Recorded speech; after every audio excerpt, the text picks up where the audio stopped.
Shalom, sahabat Bapak Ibu yang terkasih dalam Tuhan kita Yesus Kristus. Semangat ya, karena hari ini pasti bisa dilewati. Ini chapter message hari ini, Minggu 18 Desember 2022, berjudul Mempertaruhkan Segalanya. Ayat Alkitab hari ini terdapat dalam Matius 13 ayat yang ke-44. Demikian firman Tuhan. Hal kerajaan sorga itu seumpama harta yang terpendam di ladang, yang ditemukan orang lalu dipendamkannya lagi. Oleh sebab sukacitanya, pergilah ia menjual seluruh miliknya lalu membeli ladang itu. Sahabat Bapak Ibu, bukanlah menjadi sebuah jaminan ya bahwa hidup kita itu sudah menyenangkan perasaan Bapa bila kita sudah pergi beribadah, bila kita sudah pergi ke gereja. Dan dalam ibadah tersebut, saat kita pergi ke gereja, kita beribadah, kita memuji Tuhan dengan melompat-lompat, kita menyembah Tuhan dengan menangis termehek-mehek, dan bahkan saat kita menyembah, kita kuat berbahasa roh. Itu bukan menjadi jaminan bahwa hidup kita sudah dinikmati oleh Bapa, hidup kita sudah menyenangkan Bapa. Ya, menurut kita sudah menyenangkan Bapa ya, tetapi itu hanya menurut kita saja. Belum tentu sebenarnya hal tersebut yang kita lakukan sudah menyenangkan perasaan Bapa. Karena apa? Karena kita tidak mau berubah dan mempertaruhkan seluruh milik kita kepada Tuhan.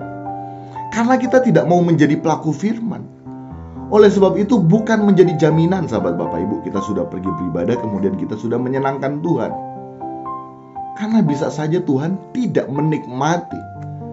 Kenapa? Ya tadi kita tidak mau berubah, kita tidak mau mempertaruhkan segalanya kepada Tuhan. Kerajaan surga itu berbicara mengenai hidup dalam pemerintahan Allah, yang di dalamnya memuat soal kebenaran, damai sejahtera, dan sukacita oleh Roh Kudus.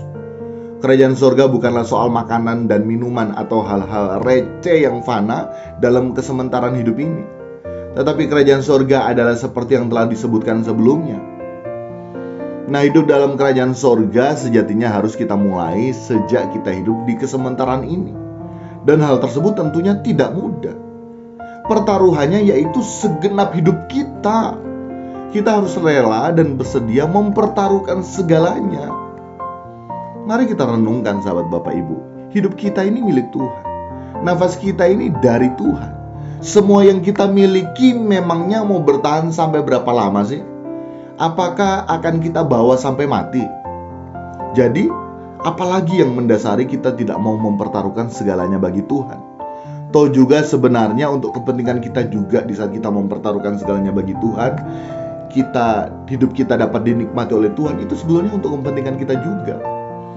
Seperti orang tua yang seakan-akan sok ngatur saat kita masih belum dewasa, tentunya untuk kepentingan kita juga kan. Jadi Bapak juga seperti itu. Nah, mari kita masuk ke dalam rancangannya yang begitu indah dan mulia. Kita wajib mempertaruhkan segalanya hanya bagi Tuhan. Karena saat kita mempertaruhkan segalanya bagi Tuhan, barulah hidup kita dapat dinikmati oleh Tuhan. Barulah hidup kita menyenangkan Tuhan. Tidak hanya sekedar datang ke gereja, beribadah, memuji melompat-lompat, menangis termehek-mehek, berbahasa roh kuat-kuat. Lebih daripada itu, kita mempertaruhkan segalanya bagi Tuhan, maka kita menyenangkan perasaan Bapa di surga. Demikian sahabat Bapak Ibu di chapter message hari ini, kiranya dapat memberkati sekalian. Mari kita mempertaruhkan segalanya untuk Tuhan. Amin.